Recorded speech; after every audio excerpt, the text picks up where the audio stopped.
Hi everyone, and welcome to episode 254 of the Mike White's podcast. I'm Jack, as always joined by Casey. Now How's things, mate? Yeah, pretty good, thanks. How are you? Yeah, all good. Nice to have a day off, which is why we're doing this at the very weird time of 1 o'clock in the afternoon on a Monday.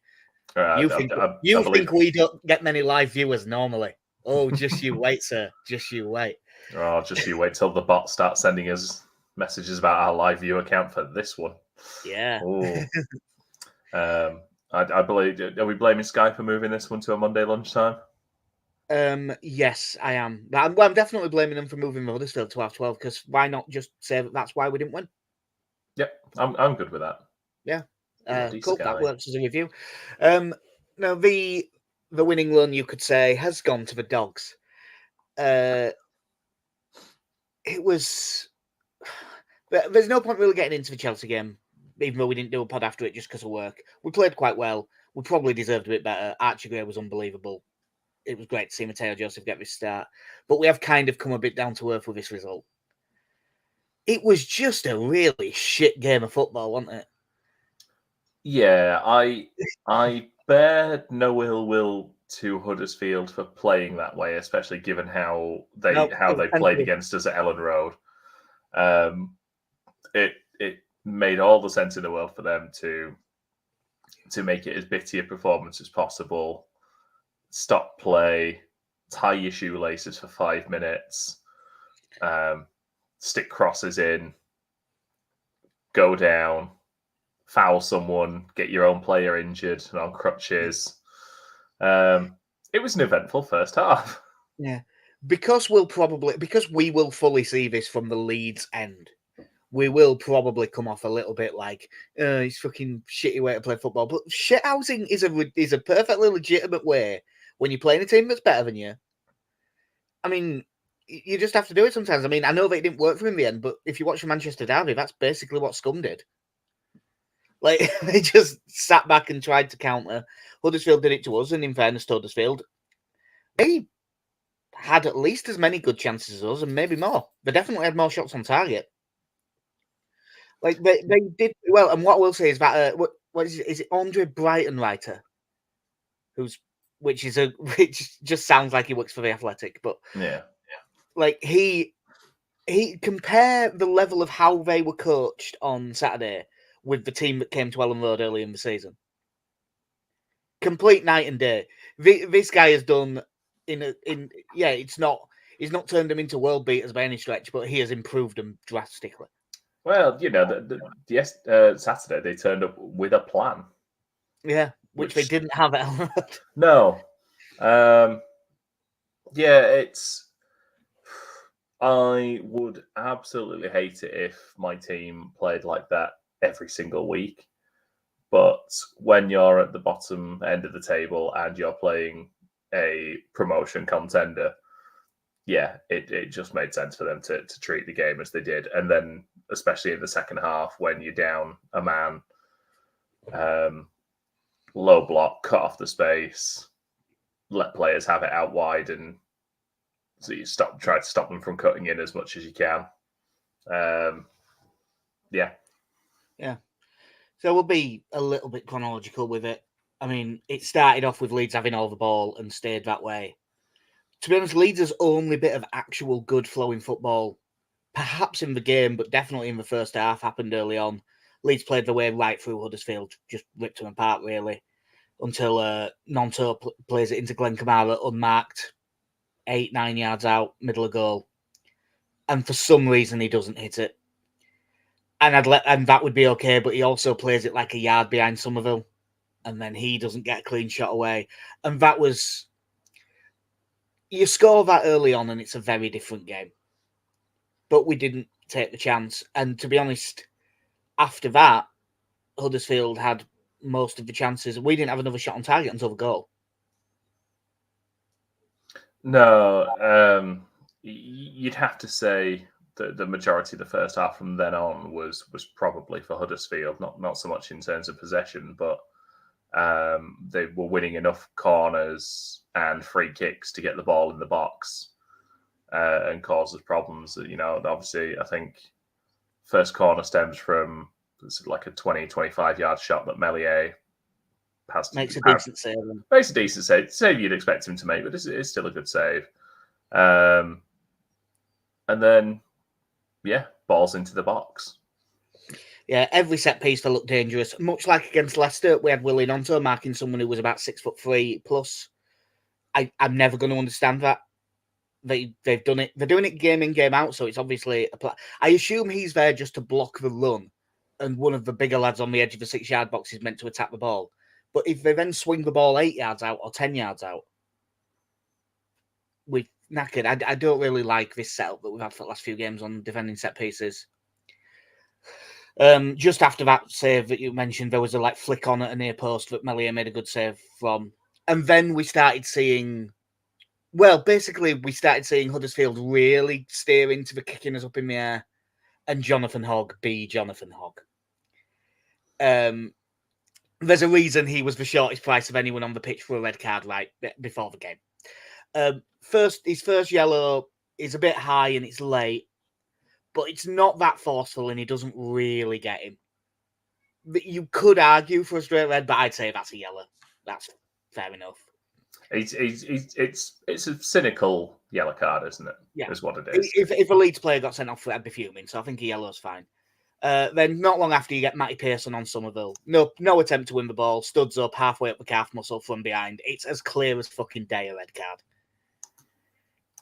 I am amazed that there wasn't more made of it, to be honest. But they're slowing us down. Well, I haven't got the exact stat in front of me. I know it was Johnny Cooper. What was it? That was a 54-minute half, and the ball was in play for 22 minutes.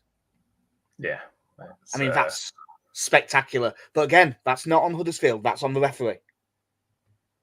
If the ref doesn't stop you, do it. And then after we've been troubled by set pieces all game, in first half stoppage time, Nonto gives away a really silly free kick. It's a good ball in. Meslier makes a really good save from the first effort. I saw some people being mad at him, but he didn't push it wide. I think that's a good save. I don't think he's got time to control where that's going. And Hellick's there to score the rebound. No one around him really seems to react. It's just poor defensively all over the shop, really. Yeah, and I mean, you can almost say to an extent, you could say it was coming as well. None of us were shocked, Wally, when it went in. As you said, the Kamara chance was sort of the only chance we really created in there. Yeah, I haven't got it in the notes, but just because you mentioned his name, there was also the break where Kamara went to play that back pass and completely missed it. And they ran through and Archie Gray did really well to get him out of jail. Yeah, it was. It was the sort of game. It was the sort of half of football you kind of expected from that sort of game, but it was very disappointing that we just couldn't break away at all. After about 15 minutes or so, we just really struggled to get the ball and hold it up the pitch for any amount of time. And to be honest, I assume. And to be honest, I haven't looked. I assume, possession-wise, I know it'll be heavily influenced by the second half. It's showing here, 79% possession for the game, which, given the way the second half went, I'm not surprised about. The first half, I imagine we probably dominated possession, but it was probably sort of the middle third in our own half where we would have held it most. I don't think. In that first half, we didn't look like scoring after that first chance. It was a slog, and then apropos of nothing, Jonathan Hogg thought, I've not left enough of a mark on this game. Yeah, it was Firpo he did it to, wasn't it? Yep. Yeah, he just looks over his shoulder and elbows him in the chin. And then has the temerity to be shocked when he gets a second yellow. He's lucky it's a second yellow. It's a straight red. The fact it's only going to be a one-match ban and there is nothing to be done about it now. You'd have to say he's very lucky. It was the proper the difference between being in a ground and watching on telly. Huddersfield fans that I saw on Twitter were all like, well, what is Hogg doing? What an idiot. Stupid red card. In the ground, you would have thought that the referee was having a stinker of a game. Though, not fit to referee. Oh, God, he's on Leeds' side. Oh, it's 12 men. And I mean, it really wasn't. You got booked a lot because you were hoofing us up in the air. But yeah, I've seen a lot of that on Twitter and after the game. And you're just looking, going, did you not see all the fouls though?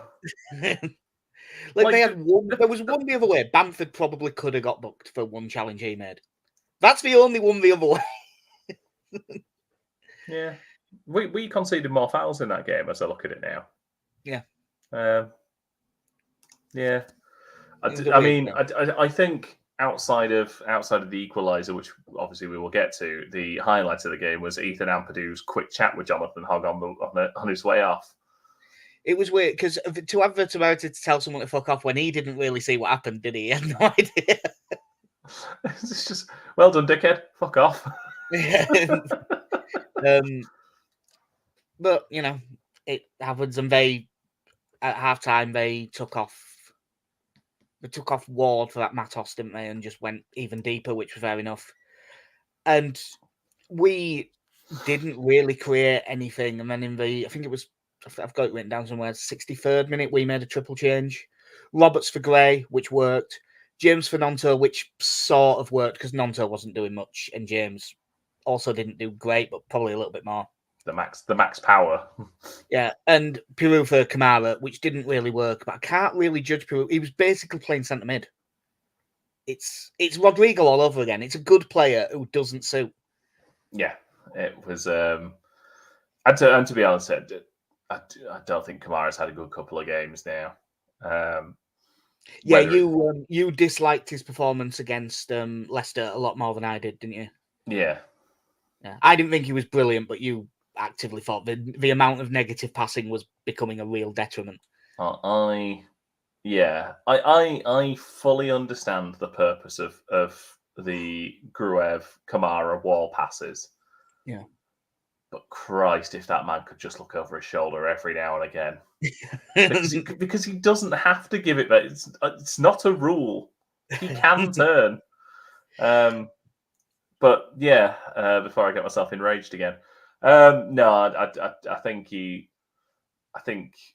certainly against Huddersfield, I thought his decision making was off. And yeah, he will always get around the pitch well, will Kamara, but I didn't think his ball retention was as good as it has been in pretty much since the start of the year. And I am very much holding it against him for not taking that shot from 10 yards. Because I think my words to you were, look, that's fine if you're not big on shooting. Maybe don't arrive 10 yards in front of goal in the middle and then go, what do I do? Like, don't stay back then. It's fine. There's a little bit of a foreshot about him, isn't there, when he gets in front of goal. Yeah, it was. Yeah, so I can't say I was surprised he came off. And again, like you said about Peru, he is someone who was going to have to drop deep because at that point it was like a 5-3-1 that Huddersfield had sort of resorted to. And I think midway through the second half, it flashed up. Was it something like 51% of our attacks had gone down the left? It was even more than that. It was that came just after the goal. So I'll talk about the goal and then we'll get into that because we both said the same thing immediately. About 5 minutes after the triple sub, Leeds do play a nice little ball that gets Connor Roberts into the right side of the area. Good ball across the box, splitting the keeper and the defenders just as you'd want to. And Bamford's in the right place to finish, make it 1-1. I mean, we hadn't been great. It was a deserved equaliser. Like, for all that we'll complain about the performance here, we were the better team and probably should win the game, but we didn't do enough with it. But it was nice to see Bamford get another one. Is that like 5 in 7, something like that? Yeah. And I think since he got started, I think I saw something that was, I think it's 7 in 11, which is pretty decent going. Yeah, he's been on a good run. Looks hot. And again, it was because of how the game played out, a fairly quiet one for him. And again, I don't think there was a lot he could do to change that. If I'm being honest, again, going back to that first half, it wasn't as if Huddersfield were ever really in a position where we needed to press them, and he wasn't doing it. We were the ones with the ball the majority of the time. I thought they, between a little bit of slackness in our passing and probably our refusal to look for more balls over the top than we should at times, that there wasn't a lot for him to work off of. So it's quite nice when a chance comes to him like that he took it. No, there was a little bit of the 10-man Wiggins about it, where we did just keep doing the same thing over and over again. And on this occasion, it was look left, give it Somerville. And obviously Somerville's a really good player, so that is not a problem. And in fairness, he nearly won it late on, hitting the post. It was a good effort, that. Although Andy Hinchcliffe made it sound like it was a fucking awful finish. Oh, Andy Hinchcliffe, the left-footed fullback that he was, absolutely would have scored that. But yeah, but we just kept looking the same way. And I didn't like the way we were doing it because we were constantly forcing inside from Somerville anyway. It was relatively easy to deal with because we kept doing the same thing. And the fact that we never used the right, even though that's where the goal came from, seemed really weird to me. And I mean, it was a late sub, but with stoppage time, there was still 10 minutes left. I thought bringing Anthony on for Firpo was a real misstep, because then we went from Somerville constantly trying to go inside, but at least he always had an overlapping runner if we wanted to go outside, to two players that both wanted to go inside. Yeah, I think once you've got to that situation that you coming up against sort of 9 outfield players who are camped on the edge of the penalty area, you need to make the pitch as wide as possible. And as soon as Anthony came on, you just had 2 players who just do the same thing, and are both good at it for the most part. But you needed someone to have the threat of getting to the byline, because all of a sudden you had 2 players who are drifting inside and just making it an even tighter space.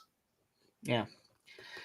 And yeah, there was that Somerville one late on that hit the post, but we didn't actually create enough to win it, really.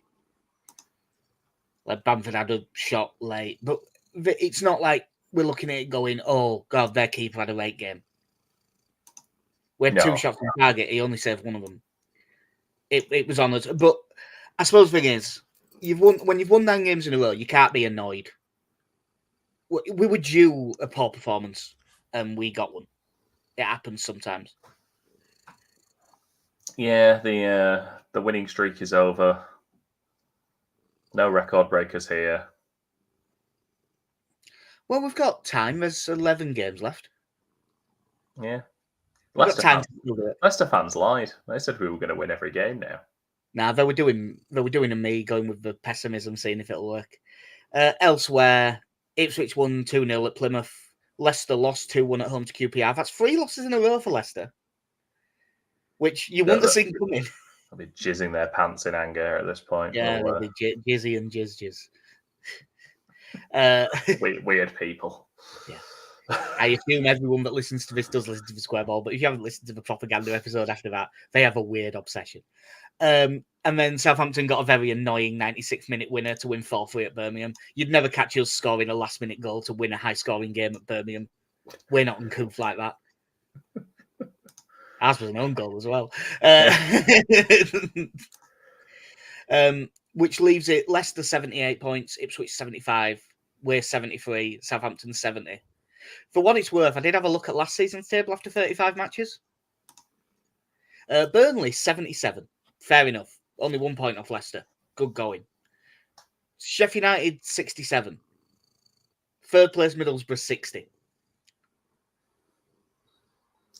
So this season last year would have us in the automatics by 13 points. Slightly annoying. And West Brom would still be pushing for automatic promotion if that had been repeated. Yeah, I hate the Championship. I love the Championship, but I hate the Championship. Yeah, it's like the Premier League. You want to be in the Premier League, but you hate it really. The Championship is good, but you don't really want to be in it. Yeah. It's we just can't be happy, can we? No. As football fans. Yeah, it was. All in all, it was a very frustrating game. But it, like you say, we were due one. It was going to happen. I think we'd said before on the last game. I think it might have been before the Leicester game. Like, if you could have got a point from the Leicester game, and then you got your results out of the next 4 games, you'd go, that it's really good going. You know, 4 wins and a draw out of 5. And it'll be that thing of if, and I know it's a big if, but if we won the next 3, you'd then look and go, God, it's really annoying that we dropped points against Huddersfield.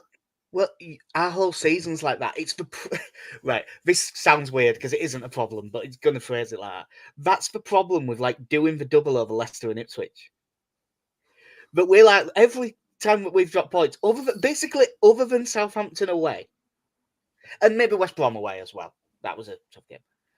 The Sunderland away game, they're in better form than they are now. But when you look at the drop points at home to Cardiff and a 0-0 at home with Sheff Wednesday, and because the loss at Stoke, because we've had a few of them, if we don't go up, those are the games that we're going to find ourselves looking going. We dropped so many easy points, even though there's a decent chance that we'll go in the playoffs with a total that will get you promoted every year except for this one. But we won't look at it like that. We'll look at it a missed opportunity, and we probably should really. And now we've got scrapping for their lives, although not that you'd know it to watch them. Stoke tomorrow night. Because I have been so focused on Leeds United, I did not realise how mental the relegation battle is. Yeah, you've mentioned this just before we came on air, and yeah, I was very much the same looking, going, my God, that's close. Yeah, Stoke are in 22nd, having just beat Middlesbrough at the weekend. They're on 38 points. 2 points behind 16th place Plymouth. There are 4 teams on 38 points. One of whom is Huddersfield, then Birmingham, QPR. Then, like Millwall are only 1 point above the relegation zone. Have Millwall played all the people we could do with them beating yet? Because if they have, I hope they get relegated. That'd be great. I hope they still got to play. I know to play us a week on Sunday. Yeah, they've got Leicester. No one else around us. We could do with them beating Leicester. So I'm not going to worry about it yet. But yeah, they're Stoke managed by Stephen Schumacher, who got the job in December. Since he took over, and they went unbeaten the first 4, 1 win, 3 draws. Then they got beat by Brighton in the FA Cup. Since then, they've played 9 games. They've won 3, lost 6. There was a few rumours that if they got beat by Middlesbrough, he was going to get sacked after 3 months. Winning against Middlesbrough probably saved him, because they're probably win, lose or draw. They're not going to really judge him on the game against us, you wouldn't think. But they paid quite a lot to get him out of Plymouth. They're a weird side, because they're the proper example of, if you don't go up while you've got the parachute payments, you're knackered afterwards. And everyone is sort of shipped out. They've got Daniel Everson in goal. He's a good goalkeeper. Sorry, I'm just looking here at Stoke's sort of managers that they've had through the years. Since Mark Hughes went, they've had one manager that's lasted more than a year. Yeah, they had Rowett, didn't they, when they first came down? There was Lambert, Rowett, Nathan Jones, Michael O'Neill. They got a good. He was there for 143 games. Alex Neil got a season and a bit. And yeah, that's the other thing with him. Like Alex Neil, I think they paid quite a lot of money to get him out of Sunderland. It didn't work. Yeah. I'm just looking through. There's been some, like Nathan Jones was absolutely abysmal for them. Just looking here, 38 Didn't he only win games. like one game and it was against us? He's got. I'm just going to say now. I'm guessing this is just all competitions. Nathan Jones, 38 games, 6 wins, 15 draws, 17 defeats. Yeah, it's not great, is it? No. Yeah. At some point, you've just got to ask the question: do we get Tony Pulis back? Well, maybe. They went back before. They can go back again. Yeah, I was just glancing through their team. Obviously, he's got a hilarious name, but Lyndon Gooch is a pretty good player. I don't know if Kiana Herver has actually picked up because they expected him to be really good when he was at Liverpool when he was a kid. Ben Wilmot's a decent centre half. Wouterberger, I don't know if he's any good, but it's a great name. And they have also got the best midfielder in the Championship, Lewis Baker, who is finally he's finally an actual footballer now who plays games of football. For a not very good team. Yeah. Looking at the squad, Niall Ennis up top will give you plenty of running. And they've got and they've also got Tyrese Campbell, who they thought was going to be an absolute world beater, and it didn't really happen. But he's still quite young. They also have Liam McCarron. Oh, is that where he is? He has not played for them. I'm sure that I knew that at the time, but have very much forgotten about it since. He may, in fact, I think he's out on loan at the moment. But yes, he is a Stoke player. Yeah, I look through this team, and there are plenty of players I know. I can't say I think highly of many of them. No, I've just looked through. I think we've got Ben Pearson as well. So if he plays, that's a card. Because that's just what happens. Yeah, like Lyndon Gooch, decent player. Tyrese Campbell's probably one that hasn't kicked on as much as I think you probably would have thought he would have done. Because I mean, he's 24 now. Because he's 24 now. Yeah, he's made 137 appearances. You know, very much looked like a promising young striker, and you know, he's never scored. There's 2 seasons where he scored 9 goals. He's never got higher than that. And then there's just, you know, Kiana Herver, decent. Kieran Clark is knocking on a bit, I imagine, but he'll be like mid-30s, will Kieran Clark now? Yeah, 34. Yeah, there's these players that I either don't know or they're kind of knocking on a bit. It's a very odd squad they've assembled. And again, I imagine part of that is just down to go through a load of managers. Who was it? Was it a year or two ago? They had John Obi Mikel at 36 or whatever it was. Yeah, they've not dealt with it well. They needed to go up in the. It's like us basically. They had 2 seasons after they got relegated where they needed to go up, and they came down as massive favourites for the league, spent a load of money, and just did badly. And once you do that, it's hard to recover from it. Like I'm just looking. On average, they do shared possession in their games. I know that they won't against us, but it should mean that there won't be absolute backs to the wall, not having any of the ball. And obviously, it was another poor performance with a missed penalty, but they did beat us at their place. So you would hope that we can get some sort of. It's like all the other games, really. If we play well, we should win. It's just whether we play well or not. I haven't got predictions from Connie and Alex yet because obviously they're both at work with us doing it at this time of day. But I am going to go 2-0 win for this. I'm just going to go 1-0. I am envisaging very much a sit deep and play for a 0-0. A lot of time wasting.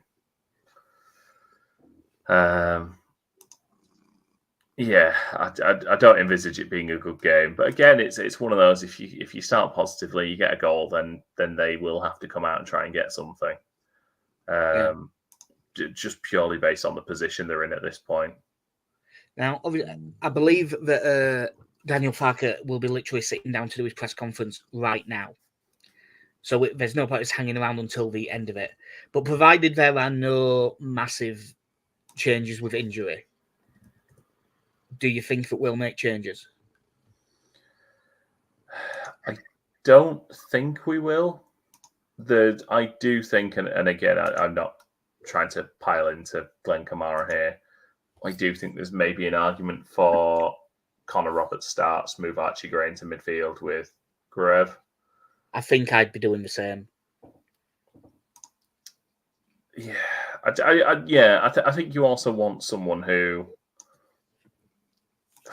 when I think in a game like this where there's going to be, I think you're going to have a lot of space in the middle third. I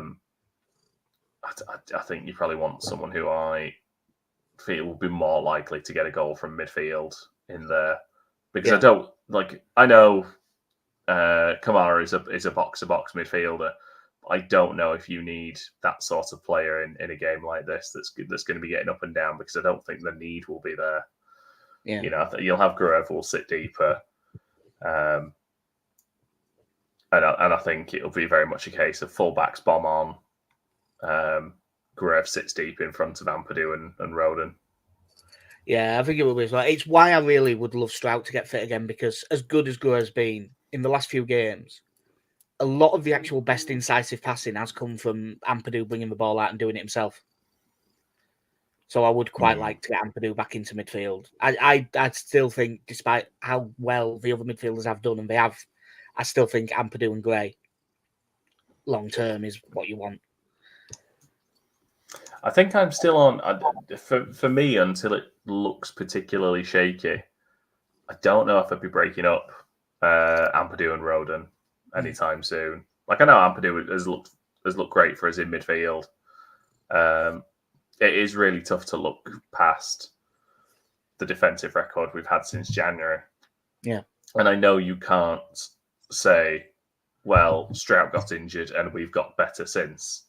It's not nearly as simple as that. But, Roden and Ampadu seem to have formed a good partnership. And in that time, the ball retention and passing stats of Kamara and Gruev have been fantastic in the middle as well. Yeah, I think that Roberts comes in and Gray moves into midfield, but I think that'll be the only change. I don't think else will go. Yeah, I don't. Yeah, again, like you say, maybe James Fernando as well. Yeah, perhaps. I'd feel it's probably a little bit harsh on Nonto given the run he's been on, but again, it would be. But he's had a couple of relatively ineffective games in a row, and with us playing Friday as well, I don't think it's the worst thing to rotate a little bit. Like, I wouldn't make 5 changes, but 2 or 3. I think that's all right. Yeah. But yeah, that will do us for episode 254 at Mike White's podcast. Hopefully, we can just get a nice solid win against Stoke. And I haven't even checked if the other teams are playing. I assume that they are, because I assume it's a full round of fixtures. On the